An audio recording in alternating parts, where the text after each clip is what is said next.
So welcome back to Marks Demolition Diaries. In this episode we'll be discussing the very important topic, which is about safety, which will incorporate people's well-being.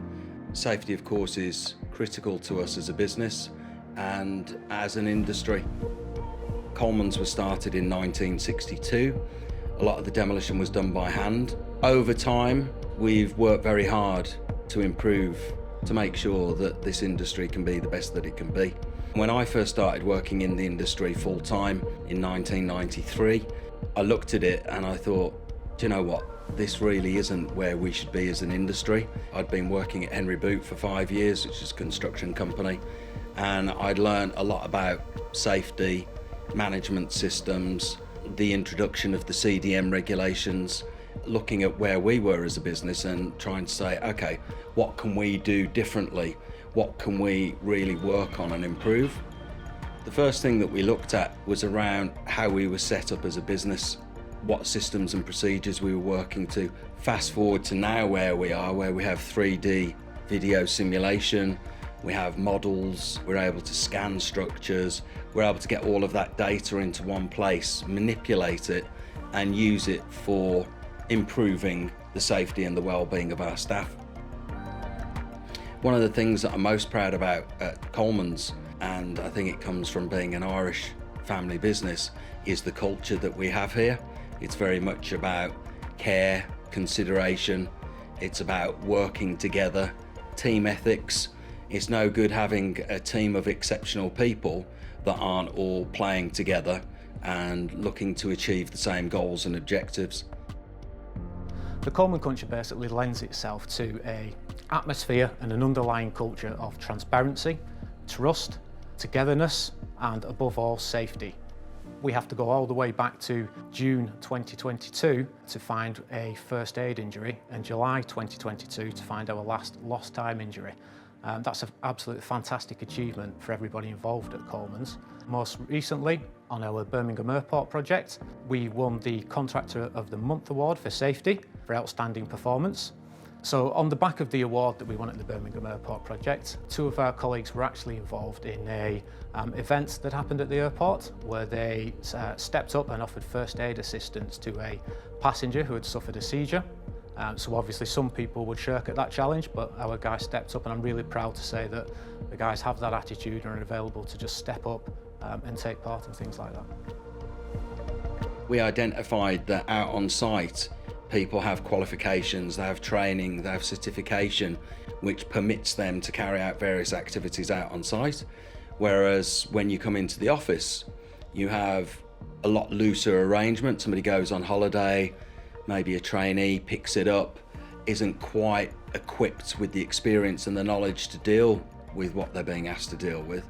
So we identified the need to categorise and risk rate people. So we've allocated levels of responsibility to each individual that works for Colemans, whether they're out on site or whether they're in the office. Coleman Risk Rated Management Procedure, or as we refer to it within Colemans, CARM. The purpose of this procedure really is to put accountability but equally recognise the degree of risk that goes into our projects and make sure that we control them properly. We allocate each activity or each project a risk rating, so that can be anywhere from low to high, and then within that drives the development of the methodology and who is actually authorised to, one, develop the methodology, but two, authorise the methodology as well before it goes into the workplace. We give people clear roles and responsibilities so that everybody within the business knows what they are responsible for, but equally that they have a clear pathway to progression as well. The methodology is developed, implemented into the workplace, it's briefed by the guys, and then we could have something that happens out on site that changes how we would typically handle that sequence. What you might see is that change happens out on the site, the methodology no longer reflects what's actually happening, and then the risk level is increased. What CARM is there to do is to basically make people step back, take a look at the risk, work out the new sequence and methodology, get the people involved in the actual initial methodology, and then make sure that it goes through a proper and complete sign-off process before it comes back into the workplace. We grade people between a level of 1 and 3, with 3 being the highest level of sign-off or accountability for methodology production. And that person can't sign things or authorise things lower than the grade that they're actually at. In delivering safety, you need to have strategies in place. And what we tend to do is to review where we're at as a business. We do that annually, and we have a strategic meeting. And we look at all of the issues that are on the table with the business, and we draw up a strategy. Everything that we do is a risk, and we have to assess that risk and manage it. Looking at the contracts, part of our working practice and policy is if there's a job that we're going to pursue, we send the contract over to our lawyers and we get them to assess it, assess the risk for us and report back to us. We then are able to return our bids with a schedule of amendments to the contract, what we'll accept, what we won't accept, and things that we think we can work with and say, right, okay, we can do this, but we'd like to change X, Y, and Z. We found that to be hugely successful, particularly with the big blue chip clients that we work with, because actually as part of a risk management strategy, it's their risk too. So we found that that approach, albeit we were very nervous about it in early days, has proved to be a real strong point in terms of how we manage the risk in our business. One of the key strategies that we set up quite a while ago now was the Joint Leadership Tours, or what we call JLTs. So the purpose of the JLTs is to basically get the right people all together at the same time, the directors, the project manager, the supervisor, the safety team, and even the guys out doing the work. And basically we walk the site, do what we call a cold eyes review. So that's just a general interpretation of how things are going on site, looking at the standards, looking at the way we're doing things, how we are managing risk, but fundamentally as well, making sure that we maintain our high standards and that we engage with the workforce. That is the most critical element of the JLT, actually spending time and being visible to the workforce. When you fast forward into actually getting onto the site, it's renowned for having issues crop up, and again around risk management is absolutely crucial that people are involved in the development of the health and safety method statements. They have a daily task briefing every day, they have a Teams meeting at the end of the week, review what went well, what didn't go so well, what we're going to concentrate on more next week, and have a look ahead at next week. Encourage that feedback, take those on board. If there's any change that's needed, that has to come back into the office, redeveloped, redrawn out, signed off, go through the CALM procedure, and then issued back out to site, and then the works are carried out to the programme and the sequence and the method statements that have been signed off.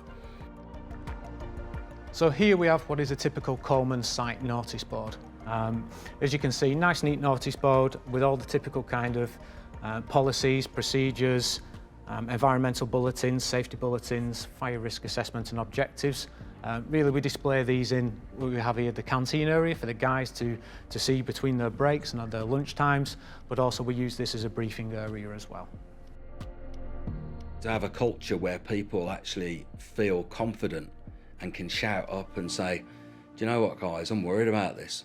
I'm not happy with it, whether it's in a part of the job, the whole job, where everybody feels empowered, supported actually to do this, but also outside of the jobs themselves. So we will have health and safety representative meetings where people from each part of the business will get together and they will talk about issues and come up with their own strategies. We have a safety meeting, we have a supervisors meeting, we have a contracts meeting, and then we have directors meeting. And all of these things feed into the direction of travel for the business. And if things need to change, they change, and you allow the time for it to be done safely. So here we have a typical example of one of our project hazard spotting boards, and you said we did boards. So we have these on all of our projects. And basically the concept of these boards is that in the morning briefings, the guys stand behind these boards and they explain on a day-to-day basis the kind of hazards that the guys are going to face on site, anything that potentially went wrong the day before and anything we've learnt from that, any typical exclusion zones for the working areas. That could apply to the supply chain and contractors just as well as our guys. But equally as well, just if the guys want to raise any day-to-day issues This is the platform to do so, and then we can evidence here on the we did bit that we've actually done something about it. So it's a really good visual tool for the guys to see that we're interacting. So thank you for taking the time to listen to Marks Demolition Diaries. This episode, of course, was talking about safety and people's well-being, which is absolutely at the heart of everything that we do, ensuring that people are safe in their workplace, equipped to do the job that they need to. At the most basic level, if people are happy doing their work and they're enjoying it, they'll take care and consideration. If they enjoy the time that they spend with their colleagues, they're going to look after each other. And these are all very simple things, but in this complex world, I believe sometimes they get left on the sidelines and really need to be put at the top of the agenda.